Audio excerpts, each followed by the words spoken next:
po ay bahagi din ng ministeryo na sa loob ng kulungan. Marami po silang mga kasama na nakakilala sa Panginoon na bago ang buhay.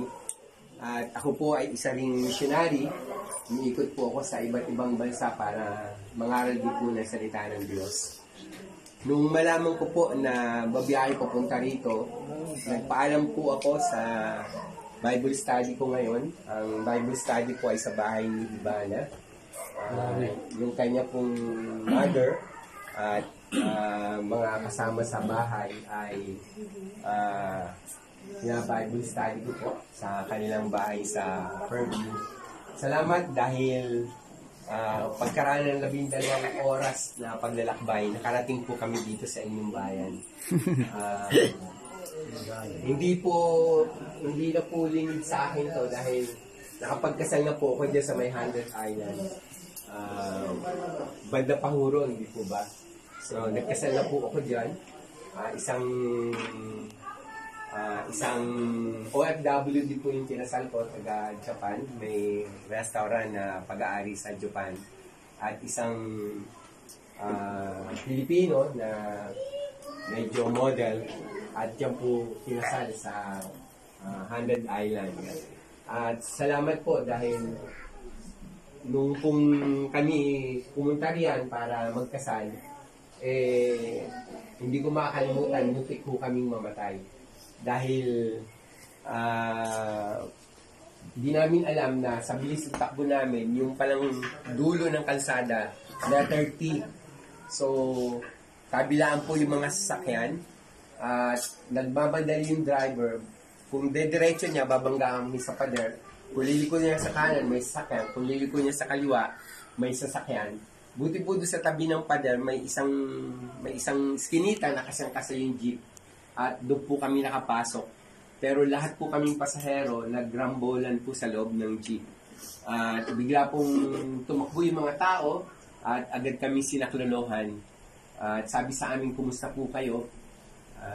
Nung malaman po nila ligtas kami, sabi nila, salamat na lang dahil 3 oras ang nakakaraan, may nangyari pong banggaan at may mga namatay.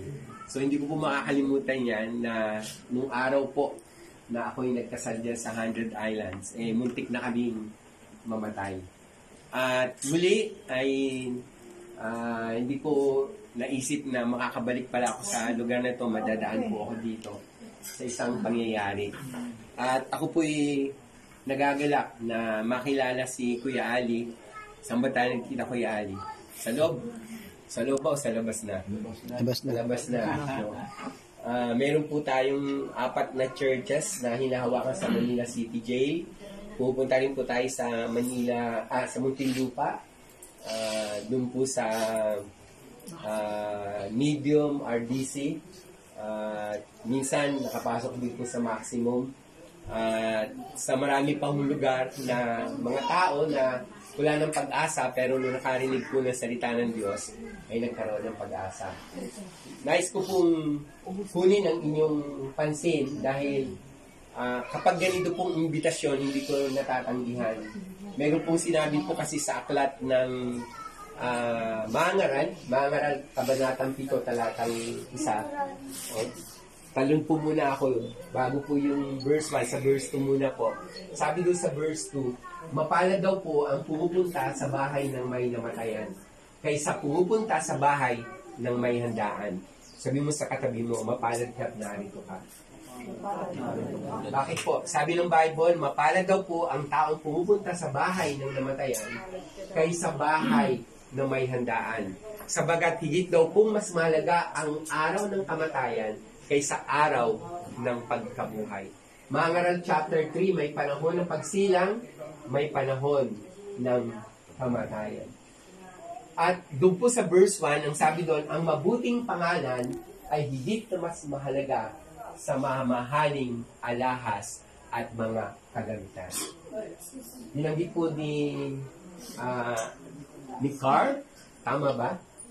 Ni Carr na mahal na mahal niya ang tatay niya kahit may binanggit siya.